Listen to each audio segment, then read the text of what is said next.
جو مجھے عطا کرنے والا ہے، وہ اپنے رب کی چاہت کرتے، اپنے رب سے محبت کرتے، اپنے رب کی طلب پیدا کرتے، شوق بڑھاتے روز عبادت کا۔ ان کے اندر ایک جذبہ تھا جو روز پروان چڑھتا تھا۔ 5 نمازیں پڑھنے کے باوجود وہ اشراق پڑھتے، چاش پڑھتے، تہجد پڑھتے، صلاۃ اللیل پڑھتے، وہ قرآن پاک کی تلاوت کرتے، پھر بھی کبھی ان کا ذوق آتا تو وہ دنیا سے کٹ کے مصلی پہ آ کے بیٹھ جاتے۔ لیکن وہ درد، وہ ذائقہ، وہ کیفیت، وہ چیزیں مان پڑتی جا رہی ہیں۔ قوم اگر کبھی کو مسئلہ پوچھتی ہے تو بڑا عارضی سا، رب دا طالب کوئی نہ ملیا، جو ملیا طالب زردہ ہو۔ حضرت سلطان بابو فرماتے ہیں کہ مطلب کدھر گئے لوگ جو رب کو طلب کرتے تھے، جن کی خواہش تھی کہ ہمیں اللہ کا قرب نصیب ہو، پیارے رسول صلی اللہ علیہ وسلم کی معرفت کا ذوق ہمیں نصیب ہو، وہ کہاں گئے؟ ہمارا ایک مقصد تھا، دیکھیں نا بڑا پیار آتا ہے اللہ کو اس بندے پہ۔ حضرت علامہ اسماعیل حقی رحمۃ اللہ علیہ فرماتے ہیں کہ اللہ نے فرشتوں سے کہا کہ میں نے انی جاعل فی الارض خلیفہ، زمین پہ نائب بناؤں گا۔ قالوا اتجعل فیہا من یفسد فیہا ویسفک الدماء ونحن نسبح بحمدک ونقدس لک قال انی اعلم ما لا تعلمون۔ فرمایا میں زمین پہ نائب بنانے والا ہوں، تو کہنے لگے یا اللہ وہ تو فساد پھیلائے گا، خون ریزی کرے گا۔ تو اللہ نے فرمایا جو تم جانتے ہو وہ میں، جو میں جانتا ہوں وہ تم، جو میں جانتا ہوں وہ تم نہیں جانتے، تمہیں نہیں پتا۔ تو علامہ اسماعیل حقی فرماتے ہیں وہ کیا تھا جس کو فرشتوں کو نہیں پتا تھا؟ فرماتے ہیں یہ وہی انسان کے اندر جو اللہ کے قرب کے متلاشی ہونے کا جذبہ تھا، فرشتے اسے جانتے۔ لوہے محفوظ پہ یہ تو پڑھ دیا تھا کہ یہ فساد کرے گا، یہ تو پڑھا تھا کہ ابو جہل فساد کرے گا، یہ نہیں پڑھ سکے تھے کہ ابو بکر رویا بھی کرے گا۔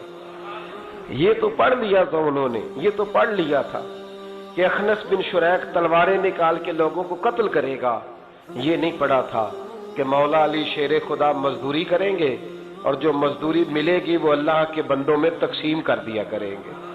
یہ تو انہوں نے پڑھ لیا تھا کہ ابو البختری، ابو لہب یہ لوگوں کے گلے کاٹیں گے، پر یہ نہیں پڑھا تھا کہ عثمان غنی رضی اللہ تعالیٰ عنہ قحط کے زمانے میں بھی کروڑوں کا مال اللہ کے راستے میں خرچ کر دیا کرے۔ وہ جو انسان کے اندر طلب ہے، وہ جو تڑپ ہے، وہ جو شوق ہے، وہ جو کیفیت ہے، وہ جو معرفت کا نور ہے، یہ اللہ کو بڑا ہی پسند ہے، یہ بڑا ہی پسند ہے۔ اس لیے حدیث قدسی میں رب فرماتا ہے مجھے تلاش کرنا ہو تو ٹوٹے ہوئے دلوں میں تلاش کیا، ٹوٹے ہوئے دلوں۔ اب وہ میں معرفت کی کیا بات کروں گا، پہلے تو میں کیا کر سکتا ہوں، لیکن اگر میں کروں بھی کہیں سے چلو پڑھ کے تو کروں کہاں؟ میں تو ابھی تک لوگوں سے 5 نمازوں کا وعدہ لے رہا ہوں۔ وہ معرفت کی بات، قرب الہی کا راستہ، وہ تو بڑی دور کی بات ہے، وہ تو بڑی آگے کی ہے۔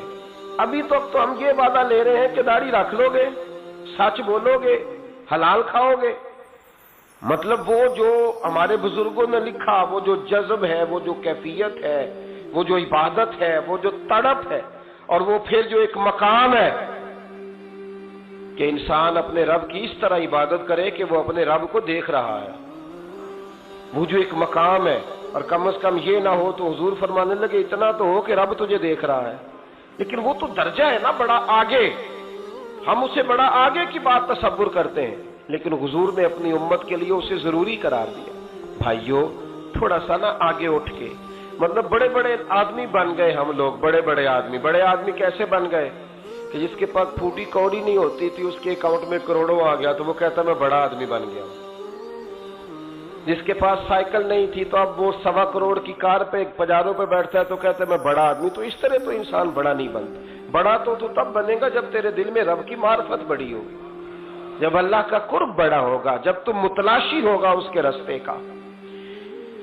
بہت سارے راستے ہیں اللہ کی طرف جانے کے، لیکن 3 باتیں قرب الہی کے لیے ہمارے بزرگوں نے بڑی زبردست لکھی ہیں۔ سب سے پہلی بات یہ ہے، صوفیاء فرماتے ہیں کہ اگر رب کا قرب چاہتے ہو تو ہر وقت اپنے رب کی رحمت کی امید رکھا کرو۔ خوش نہیں ہوئے آپ اس بات سے؟ ہر وقت اللہ کی رحمت کی، اور فرماتے ہیں دل سے امید رکھا کرو اور زبان سے اپنے رب کی رحمت کا ذکر کیا کرو۔ ہر وقت کہا کرو کہ میرا اللہ بڑا ہی مہربان ہے، میرا اللہ بڑا ہی قریب.